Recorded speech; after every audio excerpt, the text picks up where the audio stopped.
Hello friends, पिछली video में हमने किया था सैम्पलिंग डिस्ट्रीब्यूशन होता क्या है, sampling distribution of statistics.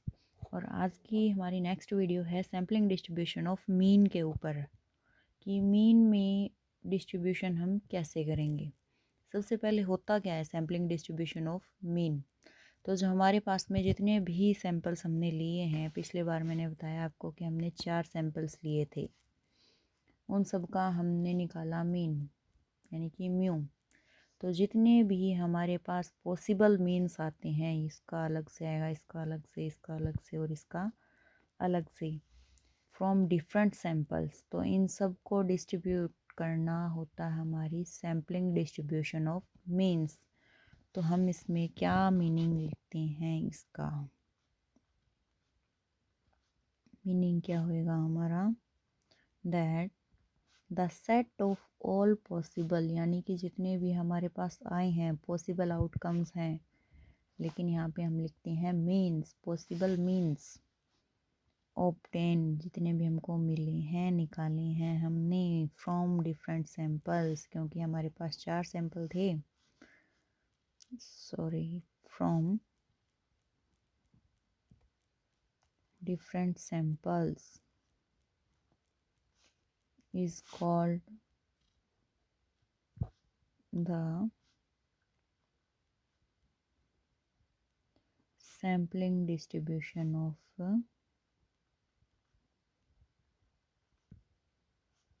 Means.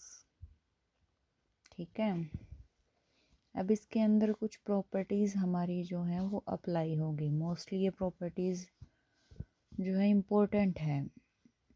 क्या क्या प्रॉपर्टीज़ होती है इसमें। First property is that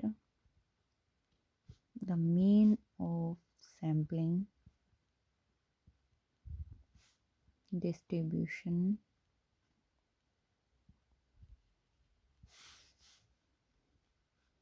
of mean is equal to the population mean।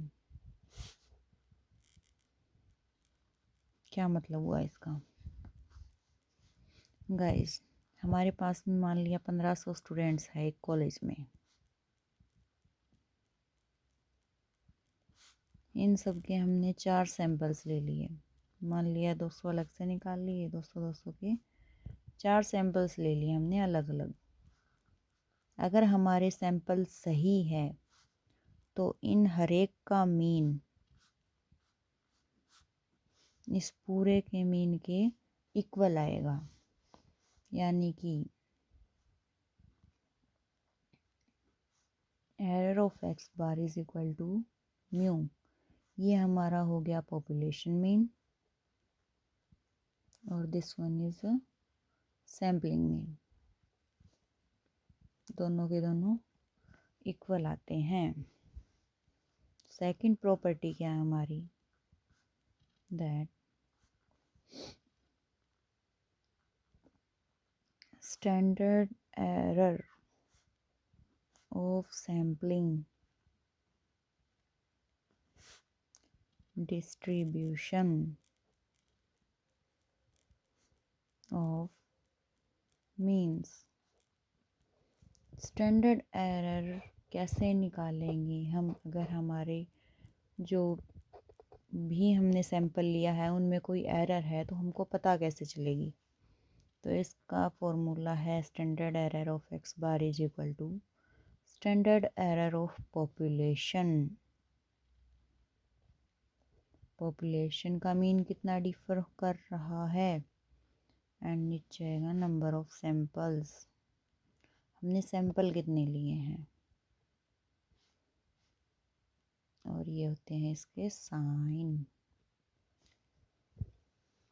Now third property is the sampling distribution of means is approximately हैं normal distribution with mean, इनकी mu and variance. Variance का sign ये होता है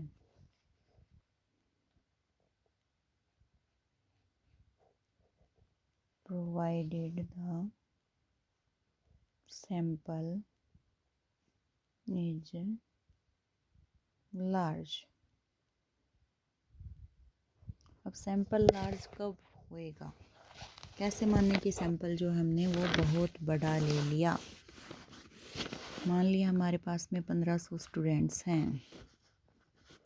अगर 1500 students को जो हमारे सैंपल हैं उनकी नंबरिंग 30 से ज़्यादा है, 31 सैंपल ले लिए, 35 ले लिए, 40 ले लिए, 30 से ज़्यादा अगर हमारे पास में सैंपल हमने लिए हैं तो जो हमारा सैंपल होएगा वो लार्ज होएगा।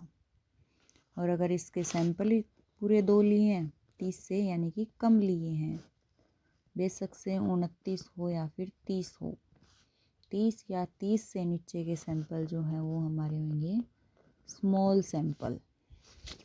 And that fourth property is the following formula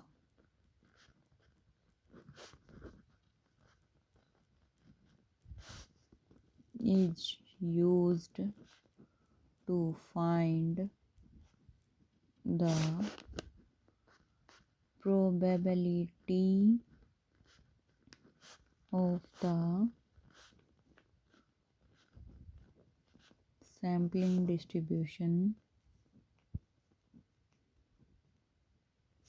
of means की प्रोबेबिलिटी कैसे निकालेंगे, इसका एक फॉर्मूला बनाया है z equal to X bar minus mu divide by standard deviation of X. ठीक है, थैंक यू गाइस। और हाँ, मेरा चैनल सब्सक्राइब करना मत भूलिएगा।